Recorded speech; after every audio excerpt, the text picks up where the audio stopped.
Welcome to the Whittlesea Expedition 2019 video conference live from the Weddell Sea in Antarctica. My name is Lizzie Rosenberger, and I am Reach the World's Program Manager for the Weddell Sea Expedition 2019. We have worked closely with the Explorers Club, led by Julie Chase, the Vice President of Education and Research, and also the Royal Geographic Society to bring you this groundbreaking expedition to classrooms all across North America and around the world. Today, we are thrilled to be partnering with Exploring by the Seat of Your Pants to share the excitement of the Weddell Sea Expedition 2019 with even more students through this YouTube Live. And all of this has been made possible with the generous support of the Flotilla Foundation. So today's conference is Reflections from the Weddell Sea Expedition 2019. So let's go ahead and meet today's moderator and the founder of Exploring by the Seat of Your Pants, Joe Gabrowski. Hi, Joe. All right. Hi, Lizzie, and welcome, everyone. So the Weddell Sea Expedition 2019 is a major international scientific expedition that has brought together world-leading glaciologists, marine biologists, oceanographers, and marine archaeologists aboard the S.A. Agulhas 2, one of the largest and most modern polar research vessels in the world. The expedition has been investigating the ice shelves around the Weddell Sea, and in particular, the Larsen Sea ice shelf, from which a giant iceberg broke off in July 2017. They've also worked to document the rich and little-studied marine life of the Western Weddell Sea ecosystem. Most recently, they attempted to locate and survey the wreck of Sir Ernest Shackleton's ship Endurance, which was crushed by the ice and sank in the Weddell Sea in 1915. So we're joined today by Holly Ewart, who oversees and coordinates the logistics and educational outreach for the Weddell Sea Expedition 2019. She has been posting articles at www.reachtheworld.org and holding weekly video conferences. So many of you have already met Holly. Today, she brings us two exciting guests from the expedition team. We've got Captain Knowledge Bengu joining us today, as well as expedition leader John Shears for final reflections on the Weddell Sea Expedition 2019. But before I throw things over to Holly, we're going to take a minute and introduce the classrooms we have joining us today, because we've got an awesome group of classrooms joining us from all over North America. So let's get that going. So first of all, we've got Mrs. Zamora's group, grade 5s, joining us from Texas. Let me turn their microphone on, see how they're doing. How we doing, grade 5? So I thought I'd give that a quick test. Their microphone's not quite cooperating, so they're going to type their questions, but they sound kind of like chipmunks, so that's kind of cool. Let's see. We're going to go to Aurora, Ontario, where we have some students joining us with Mrs. Ostenkopf. Let's see how they're doing today. How we doing, boys and girls?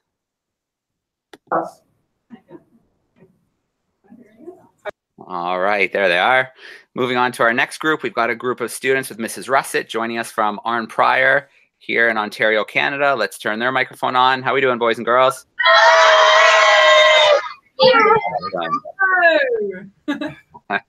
Jumping to our next group, we've got Mrs. Long's group joining us from Boulder, Colorado. Let's turn their microphone on, see how they're doing. How we doing? Nailed it. All right. Checking in with our next group list, we've got Mrs. Yu's group, grade 4s, joining us from Long Beach. Let's turn on their microphone, see how they're doing. How we doing, grade 4? All right. They nailed it. Nice and loud. That's what I like. Mr. Richards' group, grade 5, 6s, are joining us from Amherst View, Ontario. Let's turn their microphone on. How we doing, 6, 7s? What's up? All right. I think we hit all of our groups. 1, 2, 3, 4. There we go. So that's everybody introduced and ready to go. Before I throw things over to Holly, just a quick reminder. If you're watching live on YouTube, send us in your questions. Let us know where you're watching from. We'll work those questions on.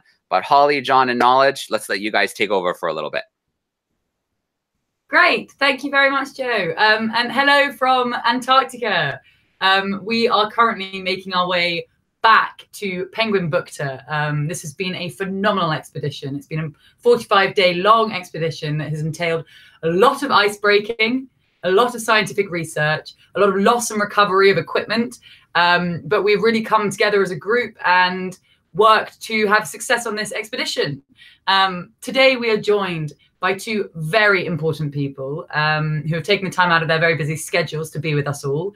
We have the Voyage leader, John Shears, who has led us into the heart of the Weddell Sea. And we also have the captain of the Agulhas II, a South African polar research vessel, Captain Knowledge Bengu, who is also a very, very busy man, but has been leading us with great grace through the ice, breaking through thick, heavy sea ice, and has overcome the difficulties that we have faced in Antarctica on this incredible vessel. So without further ado, I thought the best way to start off is for Knowledge and John to both give you a bit of an overview of what this expedition's been like for them, and what some of their highlights have been, and some of the challenges as well, because operating in a place like this, in the most remote place of our globe, is not easy. So perhaps I'll pass over to you, John, first to talk a little bit about the Weddell Sea Expedition. Thank you very much, Holly, and hello everybody out there. Great to see you all listening in and watching us here live in Antarctica. So I'm very, very proud of the expedition as the voyage leader. We've managed to achieve many of our objectives. We had two principal objectives. One was to get to the Larsen Sea ice shelf and the massive A68 iceberg there. Very few vessels had ever been that far into the Weddell Sea. And we got there, and we did a big program of scientific research, looking at the glaciers there, the oceanography, the marine geology, marine biology, using our autonomous underwater vehicles, a remotely operated vehicle. It was a big success. And then we tried to get into the Weddell Sea to look for Sir Ernest Shackleton's ship, the Endurance. And by the great seamanship of Captain Bengu and our ice pilot, Captain Freddie, we got to the sinking site. One of the very few vessels ever to have got that far into the Weddell Sea. But then, just as we thought we might find the shipwreck, we lost our autonomous underwater vehicle, our free-swimming underwater robot.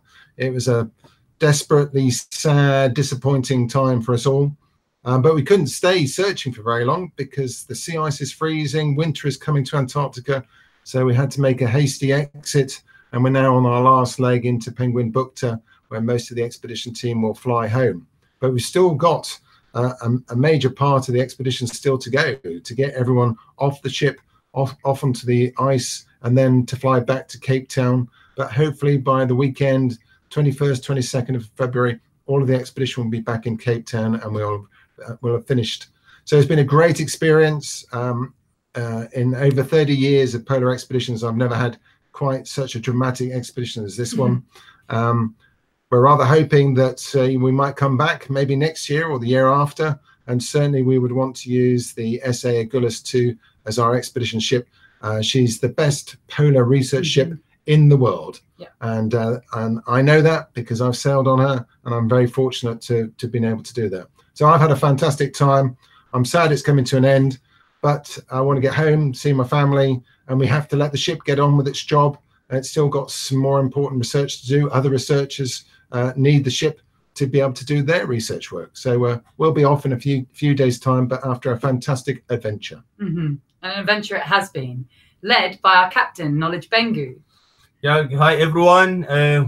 Nice to have an opportunity to give you an overview of the voyage, and John has just outlined the most important areas of the expedition. But from myself, it was quite interesting to actually have a voyage of almost 100 days. So the ship will be 100 days by the time away from Cape Town by the time she gets back. She left Cape Town on the 6th of December and will return on the 15th of March. So that's about 100 days without any replenishments and fuel or any medical resources. So which means the planning had to be tip-top. So the voyage was challenging from the beginning, especially from the planning stages up to actually mobilizing and going on higher from the 1st of January to then sail all the way to the Larsen Sea. This was the first of its kind for me. I've been in Antarctica a couple of times, but never actually in the Weddell Sea, and also to actually conduct a research of this magnitude, especially involving the AUVs and the ROVs. For me, out of my almost 20 years of seagoing career, this was a huge learning curve, especially having to try and make a success of a groundbreaking research voyage. So it was very important for me to actually make sure that we... Yeah, so it was very important for me just to make sure that the voyage is a success and we give it our best, which we've, based on the feedback we've done, and most probably exceeded the expectations. It was very intense voyage, especially for myself and the ice pilot. We had to work 6 on, 6 off since we started the expedition voyage, which means there's less sleep, especially for myself. I still need to run the vessel day-to-day administration, which I'm still continuing doing. But as a, just to give an overall view, it was labor intensive, mentally challenging, and also with a lot more excitement as to what we were looking to find ahead and make a groundbreaking history into discovering the Endurance. As John said, it's unfortunate that we couldn't tick that box of mapping the Endurance, but just to get on top of the Endurance sinking location, it was an achievement on its own. And I mean, which means, you know, basically history has been made just to get there, which was the most remote and harsh area to be on. Unfortunately, the call had to be made to leave the area, and it was a great call indeed, because within 24 hours the conditions deteriorated immensely, and we could see as we were exiting the area that we made a great call and not to look for the autonomous underwater vehicle, otherwise we were going to be trapped. And ultimately it was, you know, the conditions that we were operating in, I thought, really gave us an indication and insight into what Shackleton and his men might have experienced. It's a very dangerous place to operate in. And when you're in the comfort of such a beautiful vessel like the Agulhas II, with, you know, heating, food, laundry, your own cabin, your own bathroom, you sometimes forget how remote and how dangerous this area can be. So the ship operated phenomenally well, and so did the crew, and we all came together to make a safe and sensible decision. But you're quite right, both of you, in saying how successful our scientific program was, and also just the success of even getting over the wreck site. I mean, we got out on the floe as well. We played a game of cricket. We played football on the ice floe. I don't know if many people can claim that they've done that. So it was a really awesome international and interdisciplinary expedition. And yeah, a great success. Yeah, Shackleton called the ice in the Weddell Sea the evil ice.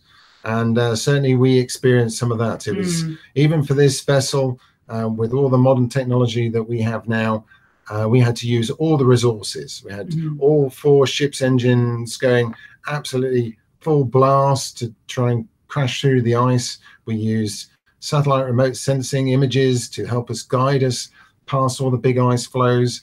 We had a weather forecaster on board to help us predict what the temperatures would be, and we still had to leave the ice. It was, as knowledge said, that we had to make a call. We lost the autonomous underwater vehicle, this free swimming robot, looking for the wreck.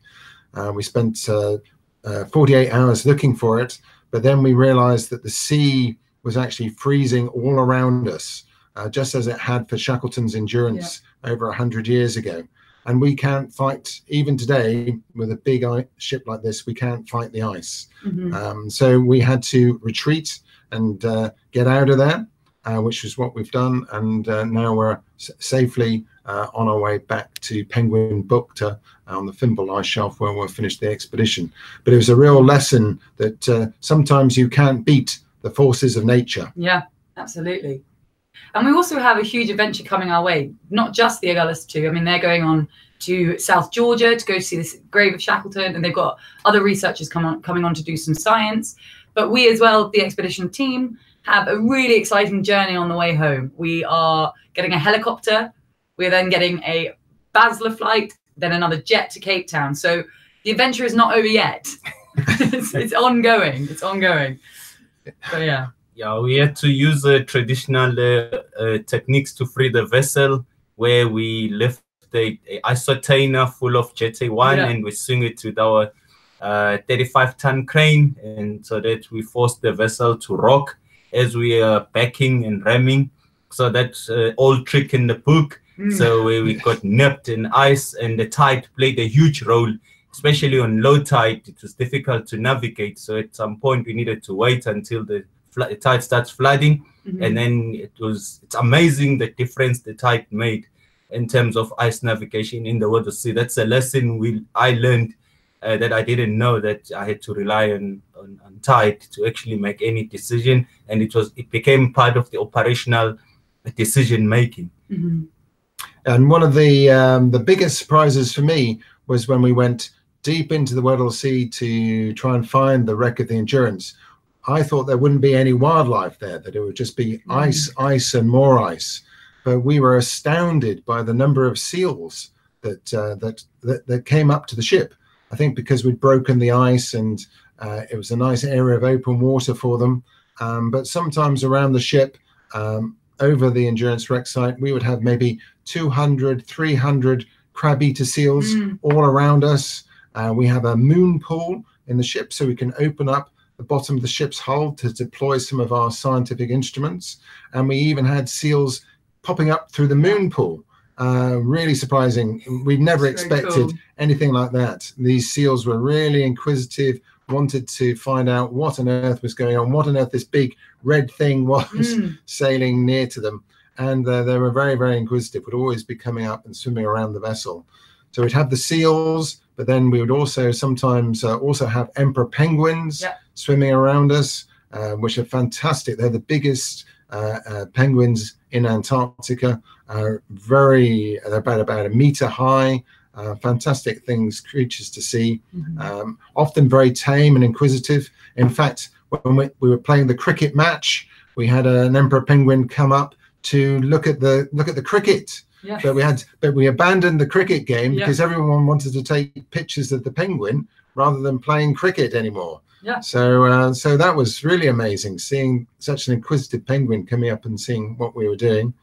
And then finally, we were also getting whales in these areas of open water, very far away from the sea ice edge. We were getting minke whales coming up into our leads right next to the ship. And the water is so clear here that you can see into the water about 10, 15, sometimes even 20 meters into the water. So you could see the whale completely swimming beneath us. So that was astounding to see. So I think some of the wildlife that we've seen has been a real highlight for me. I never expected to see that in an area where most people think it's absolutely desolate and there can't be anything living there but ice. It just shows you how these creatures are so well adapted to this very, very cold environment. It was amazing to watch. Yeah, well said. All right. Well, thank you so much for sharing that with us. I mean, from start to finish, it sounds like an incredible expedition, and I've never heard of an expedition that went flawlessly from start to finish. So I think it's a real testament to your flexibility and your adaptiveness that you were able to get so much accomplished. And, you know, I bet you that decision was really hard to leave that ice. I'm sure there's a lot of discussion, but it sounds like the cooler heads prevailed and you guys made a good decision. I know that's not easy when you're out on an expedition, you're somewhere you've wanted to be for a long time. So good job with making those decisions. Thank you. Well, to these two. All right. Well, let's meet some of our classrooms. We have a class in Texas, Miss Zamora's group, and they're just about to leave for lunch. But if you guys type that message into the chat sidebar for us and put in a question, we'll make sure that we work it into the Hangout.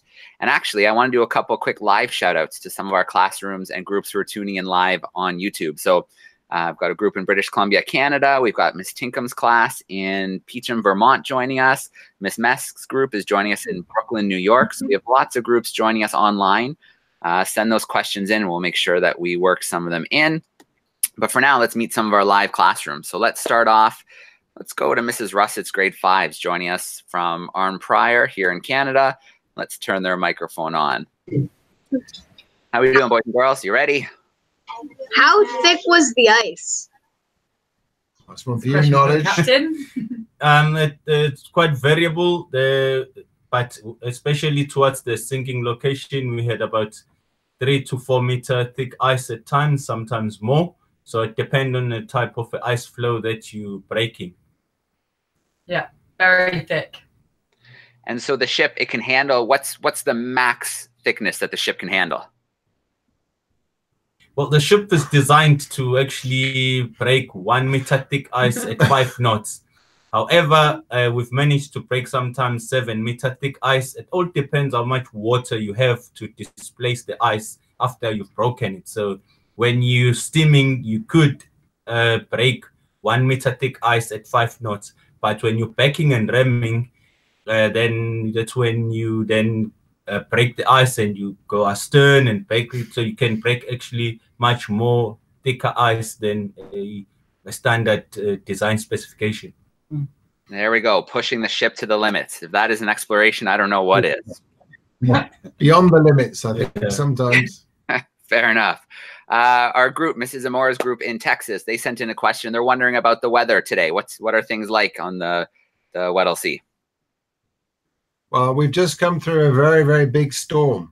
So the last couple of days have not been very nice here. We've had winds of over 50 knots. We've had waves which are over 10 meters high. And in fact, it's been so dangerous outside that Captain Knowledge has prohibited us as the expedition team from going outside unless we're accompanied by one of the ship's crew. So most people have had to stay indoors for the last 2 days. But now the weather is getting better and we're heading towards Penguin Bukta. So we'll be back in the ice, I think, this evening. And we'll probably be doing a little bit of ice breaking before we arrive at Penguin Bukta, probably tomorrow afternoon. So air temperatures, I think, at the moment about -4, -5 degrees. But over the Endurance wreck site, temperatures were plummeting. We went down to about -15 degrees centigrade just a few days ago. All right.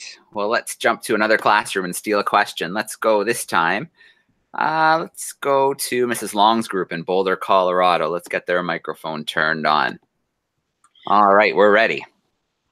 What other expeditions have you guys been on? Wow. Should I take that one? Yeah. So I've been on expeditions to Antarctica and also to the Arctic. So I spent a large part of my career working for the British Antarctic Survey. That's the polar research organization in Britain. So I spent 25 years for them. And then I've also done private expeditions to South Georgia and up to the Arctic. But I would say that this expedition, the Weddell Sea Expedition, is probably the most challenging and biggest expedition that I've ever done.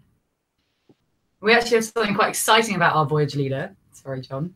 But John Shears is such a polar expert that he has been awarded the Polar Medal by Her Majesty the Queen in England. So when we get back, our voyage leader will actually be going to Buckingham Palace to be given a polar medal by the royal family in England. So we're actually kind of among royalty.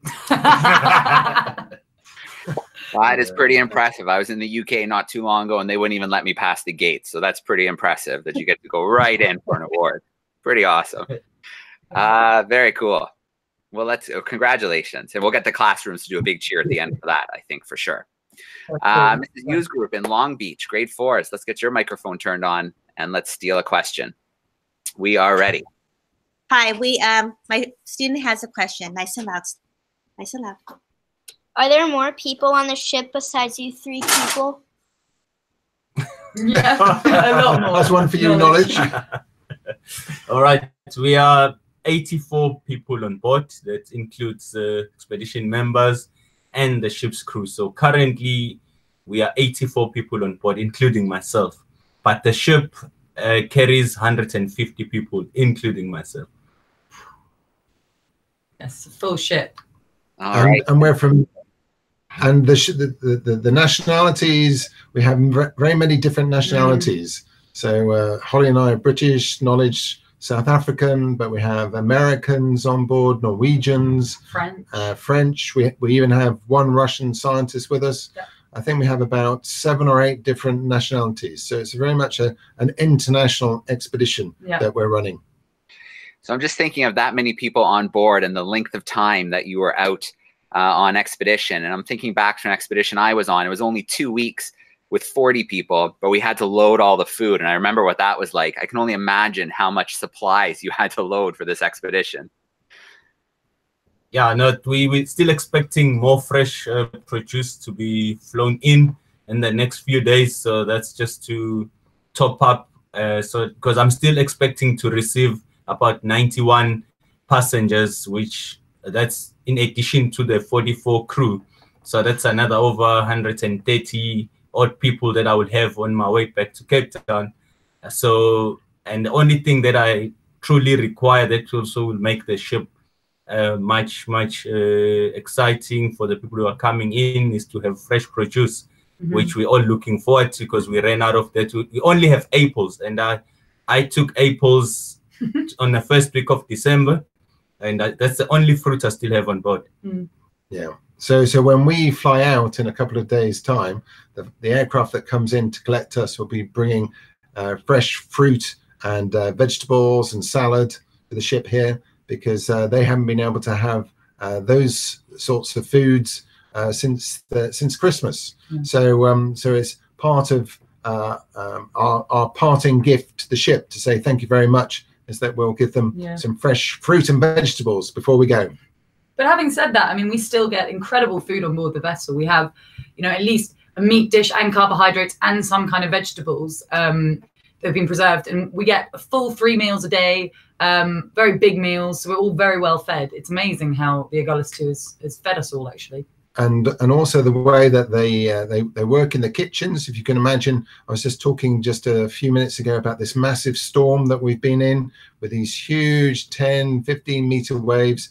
You imagine how difficult it must be cooking in the kitchens in the galley here, preparing food for so many people. And they did it without any problems at all. It was just like a normal day, even though outside we had these huge seas and this storm raging outside of the ship. Well, there we go. Some of the unsung heroes getting a little bit of praise on the expedition. That's great. Let's go now to Mrs. Ossenkop's group in Aurora, Ontario. Let's get their microphone turned on and see if they have a question for us. All right, I have a question. Do you know what happened to the robot? Ooh, that's a very good question. And the simple answer is no, we don't. It was working perfectly well and was flying a grid survey just above the seafloor, about 70 meters above the seafloor, and we were using specialist acoustic listening equipment to try and find it, and it suddenly didn't appear. We're investigating into what happened. We'll find out. Good question. All right, grabbing a question from our online community, Miss Mess Class is wondering about all the data you've collected. How long from the end of the expedition do you think scientists and others will be busy digging through all the data? Ooh. Well, I know the scientists are working on it already. They've been doing some data analysis whilst they've been on board the ship, having a preliminary look at their data. There's going to be a big scientific workshop where the scientists will come to the University of Cambridge in England, because that's where the Scott Polar Research Institute is based. And it's the director of that institute, Professor Julian Downswell, who is our chief scientist. So I'll have a science workshop probably in about May or June. And then they'll finalize their results. And I reckon that by the end of the year, they'll be publishing their data in research papers in academic journals and going to science conferences and so on. So I would have thought probably within 6 months you'll see the first big results of the expedition being published. But they're saying that there'll be maybe even 20 scientific papers coming out of the data that we've gathered on this expedition. It's a very successful scientific program. Excellent. That's awesome, and that's what it's all about, is go with a bunch of questions, answer some of them, but I bet you're coming back with even more. So you're going to have to go back. Yes. Yeah. Excellent. Let's turn on Mr. Richard's microphone in Amherst View, Ontario. Let's turn that on. All right, we're ready. Hi, just wondering if you've got an approximate target as to where the Endurance lies. Yes, yeah. We know pretty much exactly where the Endurance sank because Shackleton had a fantastic navigator. He was the ship's captain. He was called Captain Frank Worsley. He was from New Zealand. And he was probably, for the early 1900s, he was probably the best navigator in the world. And Shackleton had him as his captain of the Endurance. And Worsley took sextant readings, and he also used a chronometer to help him tell the time. He took sun sights. So he took a whole range of different measurements so they could work out their exact longitude and latitude. And he took meticulous notes. He had his own notebooks, he had his own diary, and those records are still in places like the Scott Polar Research Institute. So as preparation for this expedition, we actually went to the Scott Polar Research Institute, went into the archives and looked at all the records that are there from over 100 years ago. So we knew pretty much exactly where the ship had sunk. What we didn't know was where it might lie on the seabed, because in that area of the Weddell Sea, the seabed is 3,000 meters. So that's 3 kilometers below the sea surface. So yeah, an awful long way for that ship to sink as it went down to the sea floor. So what we didn't know was where it was positioned on the seabed, and that's why we were using the autonomous underwater vehicle, this robot submarine, to help search the seabed with its sonar and its scanners to help identify what was lying there. So we knew exactly where the ship sank. What we didn't know was where it was positioned on the seabed. Mm-hmm. And unfortunately, we still don't know, because although the AUV was working extremely well and we knew that it was collecting data, because for some reason it didn't call in on one of its reporting positions, we've lost it. So the most frustrating thing might be that this vehicle is floating out there in the Antarctic somewhere, and it's got the data. It's actually got a picture of Shackleton's Endurance on the seabed. But for the moment, we don't know. But hopefully in the future, we might be able to come back and find it and do a comprehensive survey and actually find the wreck for good. Yeah, and just going back to what John was saying, one of the most amazing things about the history of the Endurance is how well preserved the materials that came off the ship are. So there was a photographer called Hurley on board the expedition, and his photographs are still widely shared today. And it's really worth, you guys, there's actually a book I'm going to show you. You should all check out. It's called South, and it recalls some of the diary entries that Shackleton and his men had written over the survival of being in Antarctica. You can also go and have a look in the archives online. A lot of the photographs of the Endurance are shared. So do have a little investigation online. Very cool. All right, and let's jump to our final camera classroom who's joining us.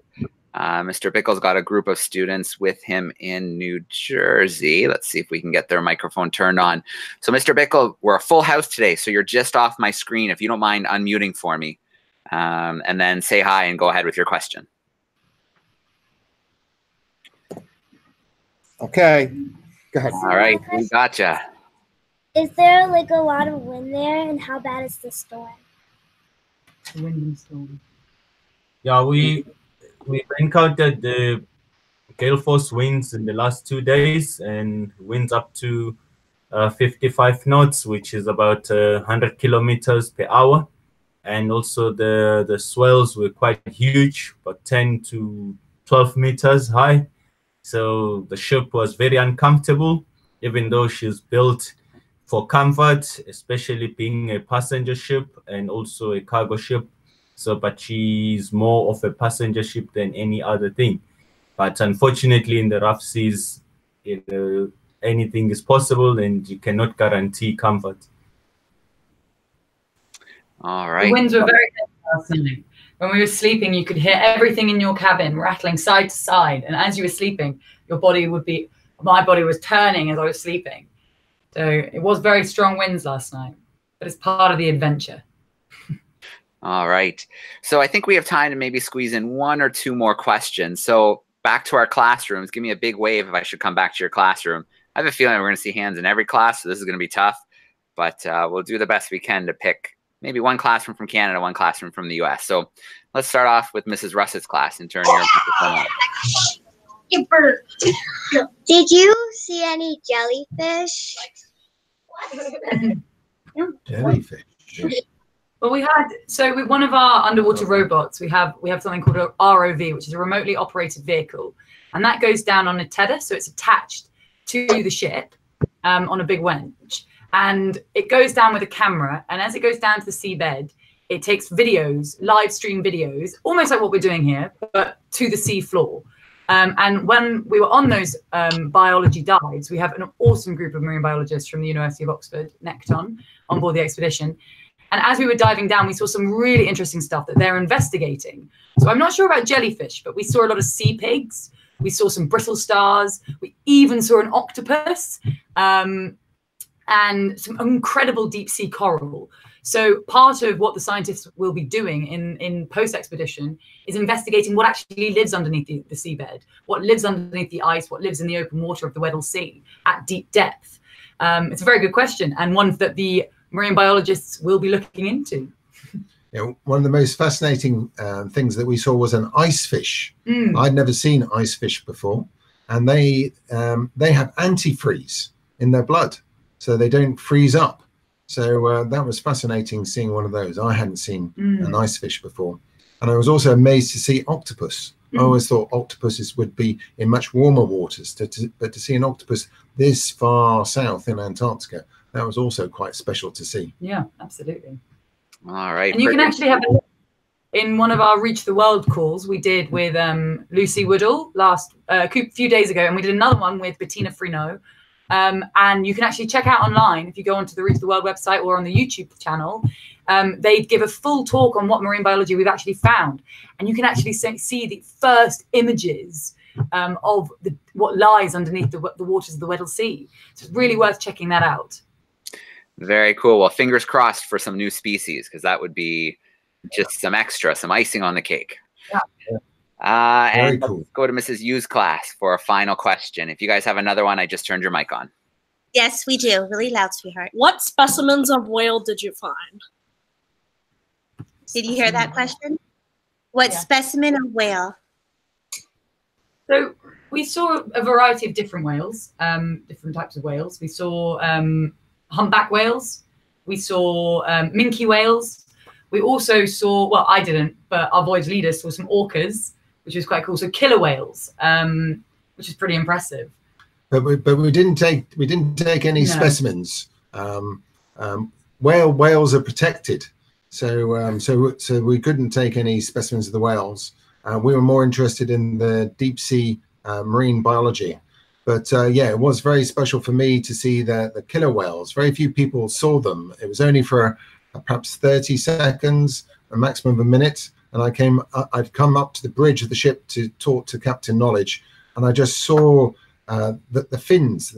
A killer whale has a very large triangular fin, and I saw these 4 big triangular fins, and then I saw a smaller lower fin. And what was happening was that killer whales were hunting. They hunt in packs, and they were hunting what's called a fin whale, because I could recognize it from the fin on its back. But because the ship had appeared, we disturbed the killer whale's hunting. So the fin whale managed to escape. So the fin whale went on one side of the ship, and the killer whales went the other, and the fin whale dived deep, which killer whales can't do, and raced off and survived. Wow. So we saved a whale. Woo! There you go. We saw some incredible humpbacks. We went to King George Island, and while we were there, we saw a lot of humpback whales. And for about an hour, there was a humpback whale that was definitely very curious, bit of a performer, kept coming out, breaching in the ocean, off the surface of the water and slamming back down again. So while we didn't get any specimens, we got some incredible video and photographs of the whales, which I will share on my Reach the World blog for you all when I get back. Perfect. Well, I'm going to throw things to Lizzie now. Lizzie is going to take over for a little bit, and then we'll probably wrap things up by turning all the classroom microphones on, letting them get loud. We'll probably hear you all the way down in Antarctica. They're pretty loud, but we'll let Lizzie take over for a minute now. Thank you, Joe. And I wanted to say a big thank you to Captain Knowledge Bengu and to Expedition Leader John Shears and Holly for joining us today. A couple of you asked about some images of some of what the vessel looks like. Maybe we're not sure what the bridge is. So I'm just going to do a super quick screen share and show you a few pictures from down there. And then after we see what I'm showing you that Holly sent through earlier, she might even take us to show us the outside of her cabin window. So to share my screen, I'm gonna do a quick share and thumbs up if you can see my screen. All right, so John and Knowledge and Holly can tell you a little bit more probably, but this is a picture of the S.A. Agulhas from a far distance that was taken, I believe, on the way out of King George Island. Yeah, it was. Yeah, that was taken on a drone. So we have some really cool drones which take photographs and videos, and they're also used for the sea ice navigation. So this here is a drone photograph of the Agulhas 2. And then another picture of the Agulhas 2 with some people up on the ice shelf. And you can see a little bit of where the crane is that they were talking about before. And a quick view of maybe what they see while they're navigating. But to really get the view that Captain Knowledge Bengu has, this is where the bridge is, where they sit. Is there anything you want to tell us quickly about this, Captain Bengu? Yeah, well, what I can say is that the bridge is actually, again, designed. It's almost a 300-degree view. So especially perfect for ice navigation. It's quite comfortable, heated all over. You can adjust the temperatures to whatever that you want it to be. There's 3 control stations, and she has a dynamic positioning system where we can just stop and let the computer handle the ship and maintaining the position. But what you're seeing is 2 radar screens, and our command in the center is actually our command station where everything is integrated, because we run an integrated bridge system where everything talks together. To also make it easier for navigation. And there's lots of buttons to press, but I've been on this vessel since 2012. So I almost know what each and every button, what is it for, which and then makes my life easy. What you're seeing there is a lookout who reports the ice, just in case we can't see it, like on if you remember the Titanic, those 2 guys who were standing outside and reporting as they were seeing icebergs. It's just the difference here, they're doing it inside the comfort of the bridge other than standing outside in the cold. Excellent. Thank you. It's probably much nicer to be inside the bridge. And then lastly, 2 more pictures. This is what the AUV looks like. So the autonomous underwater vehicle back on the helicopter deck. And then finally, we have just a little image that Holly sent us through of the Weddell seal that is trapped in the moon pool. Sorry, not trapped, but came for a visit in there. So I'll go ahead. They chose to come up and have a look. Yeah.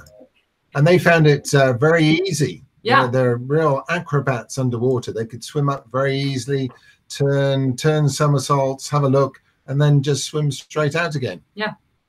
Yeah, so thank you to Holly for being our traveler with us and bringing all of this education to all the students across North America as well as the world. And thank you to Expedition Leader John Shears and Captain Knowledge Bengu, because without them, we wouldn't have the capability to even have these video conferences. So thank you so much for joining us today and for making all of this possible for all of our students. Yeah, well, thank you, Lizzie, for making this possible. And also, I'd like to add that without John and Knowledge, we wouldn't even be here. So not only did they allowed us to do this outreach, but they've also allowed this expedition to happen. But a big thank you to you at Reach the World and the Explorers Club, and to everyone who's been involved in the outreach. It's been great sharing our expedition with you. And I think we might be one of the first to share so much and so often. Yeah. So it's been great. And thank you to everyone who's watched us and listened to us. You know, we've tried to answer as many of your questions as we can, and it's been great seeing you get so enthusiastic about science, geography, Antarctica, and exploration. So thank you all very much for listening in. All right. Well, thank you so much for sharing this with us. It's been a blast to take part. Exploring by the seat of your pants. Thank you so much. No worries. But I have to ask before we let the classroom say goodbye about the moon pool. Anybody take a polar bear dip in there? No. I wish.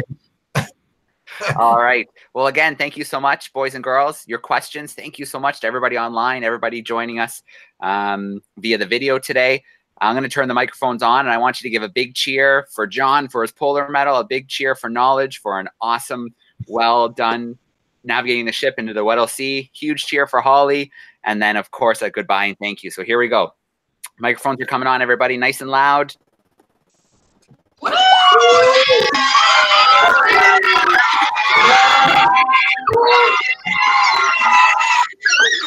right, everyone.